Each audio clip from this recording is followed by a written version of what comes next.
नमस्ते।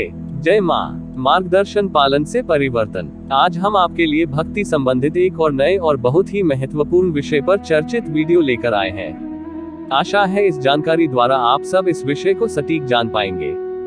हमारा आज का विषय है मार्गदर्शन पालन से परिवर्तन। कई बार ऐसा सुनने में आता है, मैं क्या करूं, यह मेरा स्वभाव है। एक कहावत भी है कि कोयले को जितना मर्जी धुल लो, उसका कालापन रह ही जाता है। उसी प्रकार से व्यक्ति का जो स्वभाव होता है वो बदलता नहीं है, पर जैसे हीरे भी कोयलों में से ही प्राप्त होता है, घिसने पर उसकी चमक बढ़ती है, वैसे ही सच्चे भक्तों की संगति, भगवत संकीर्तन, गुरु सेवा, सदाचार इत्यादि ये ऐसी प्रभावशाली क्रियाएं हैं कि व्यक्ति के स्वभाव को भी बदल देती है। श्री चैतन्य चरितामृत में एक कथा आती है शिकारी की। उस शिकारी का ऐसा शौक होता है कि वो जानवरों को तड़पा तड़पा कर मारता था। एक बार एक स्वामी जी जंगल से जा रहे थे। उन्होंने देखा कि कुछ दूरी पर जानवर जमीन पर लेटे हैं, उनके तीर लगे हुए हैं और सबके सब तड़प रहे हैं। यह नजारा देखकर श्री नारद गोस्वामी सोच रहे हैं कि मैं जिस रास्ते से जा रहा हूँ उस पर जानवर ऐसे क्यों मिल रहे हैं।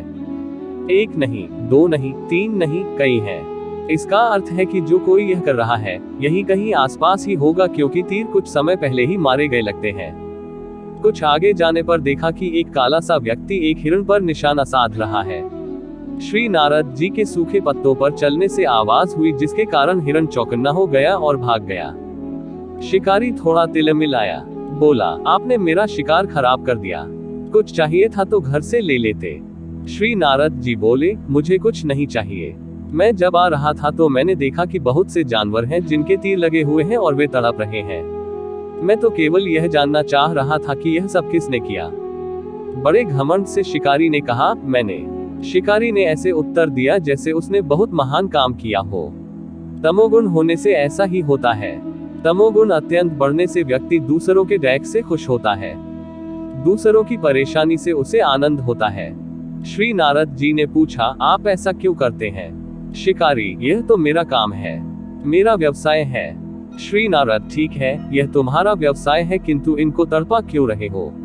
मैंने रास्ते में देखा कि सभी जानवर तड़प रहे हैं। शिकारी, जानवर जितना तड़पते हैं न, मुझे उतना सुख होता है। इसलिए मैं किसी भी जानवर को मारता नहीं हूँ, तड़पाता हूँ। उनको तड़पता देखकर मुझे बड़ा आनंद आता है।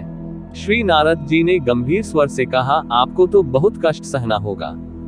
शिकारी, क्यों? यह जानवर जो तड़प रहे हैं, इनकी तो तड़प है, इसमें जो उन्हें कष्ट हो रहा है, एक एक जानवर को मरने से पहले जो यह शारीरिक और मानसिक कष्ट मिल रहा है, यह सब आपको भोगना पड़ेगा।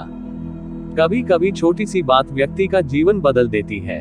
श्री नारद जी की बात उस शिकारी के हृदय में चुभ गई। शिकारी का माथा ठनका। उसने कहा, यह क्या कह रहे हैं आप? हाँ, यह सारा कर्मफल आपको भोगना होगा। नारद जी ने जवाब में कहा, ओह, मैंने तो जीवन में कितने ही जानवरों को तड़पा तड़पा कर मारा है, इसका हिसाब ही नहीं है। आपके पास हिसाब चाहे हो न हो, कर्म फल देने वाले के पास सारा हिसाब किताब है। एक एक पाप कर्म का हिसाब लिया जाएगा। शिकारी यह सुनकर घबरा गया और बोला, अच्छा, क्या ऐसा कोई उपाय है जिससे मुझको तड़पना न पड़े? मैंने तो न जाने कितने ही जानवरों को तड़पा तड़पा कर मारा है। हाँ, उपाय तो है, धनुष तोड़ दो। धनुष तोड़ दूं, यह तो मेरा व्यवसाय है। इसके बिना मैं खाऊंगा क्या, रहूंगा कहाँ? वो व्यवस्था मैं करूंगा। आपके रहने की, खाने की व्यवस्था मैं करूंगा। जब व्यक्ति के मन में आ जाए कि मैंने सुधरना है, तो हर परिस्थिति को वो स्वीकार कर लेता है। शिकारी ने धनुष तोड़ दिया। श्री नारद जी ने कहा, अब आप घर जाएं। इस पाप की कमाई से जो भी धन आपने इकट्ठा किया है उसे बांट दे। घर में कोई और भी है? जी, मेरी पत्नी है, उसे भी यही ले आओ। आप दोनों मेरे पास आ जाओ। जीवों को तड़पा तड़पा कर, मार कर जो भी रूपा पैसा इकट्ठा किया है, मकान, सब कुछ बांटाओ। शिकारी चला गया। उसने अपनी पत्नी को सारी बात बताई व समझाई। थोड़ी देर के बाद दोनों के दोनों श्री नारद गोस्वामी जी के पास आ गए। नारद जी ने उनको छोटा सा एक कुटिया दिया रहने के लिए, श्रीमती तुलसी जी का पौधा दिया सेवा करने के लिए, फिर दोनों को श्रीहरिनाम करने का आदेश दिया। साथ ही साथ सात्विक भाव से रहने का उपदेश भी दिया। सारी बात, नियम इत्यादि समझाकर नारद जी चले गए। लगभग 1 साल के बाद श्री नारद जी पर्वत मुनि जी के साथ उधर से जा रहे थे, तो नारद जी ने कहा, यहाँ पर मेरा एक शिष्य रहता है। चलिए आपको मिलाता हूँ उससे। पर्वत मुनि जी और नारद जी उधर की ओर चल दिए। शिकारी ने जब सुना कि उनके गुरुजी आ रहे हैं तो वे हर्ष से फूले नहीं समा रहे थे। हृदय आनंद के हिलोरे लेने लगा। इतने उतावले हो गए कि जिस हालत में थे उसी में ही अपने गुरुदेव की ओर लपके। उधर पर्वत मुनि देख रहे हैं कि ये कैसे दौड़ते हुए आ रहे हैं। एक पैर इधर रखते हैं तो दूसरा कहीं और, कभी बाएं कभी दाएं तो कभी सीधा। पर्वत मुनि हैरान हुए जा रहे हैं। फिर जब पास आए तो गुरुदेव के सामने वाली जगह को कपड़े से साफ कर दंडवत प्रणाम किया। नारद जी सारी बात समझ रहे थे। उन्होंने शिकारी का इतिहास पर्वत मुनि जी को सुनाया। फिर बोले, यह एक क्रूर निष्ठुर स्वभाव के शिकारी थे और पता है कि अब ये इधर उधर दौड़ते हुए क्यों आ रहे थे, फिर यहाँ आकर स्थान साफ क्यों किया। इनके मन में यह भावना थी कि मेरे दौड़ने से कहीं कोई कीड़ी मेरे पैर के नीचे दब के न मर जाए। मैं जब प्रणाम करूंगा तब कोई छोटा कीड़ा मेरे नीचे दब के न मर जाए। तो स्वभाव भी परिवर्तन हो जाता है, दुष्ट भी अच्छे स्वभाव वाला हो जाता है।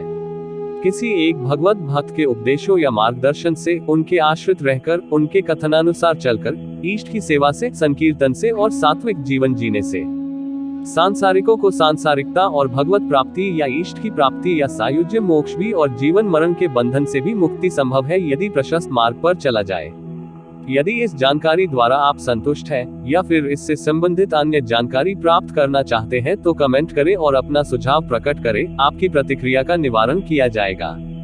ऐसी ही भक्ति संबंधित जानकारी के लिए हमारे चैनल कालिदास का प्रोत्साहन सब्सक्राइब करके और लाइक्स करके करते रहें। धन्यवाद।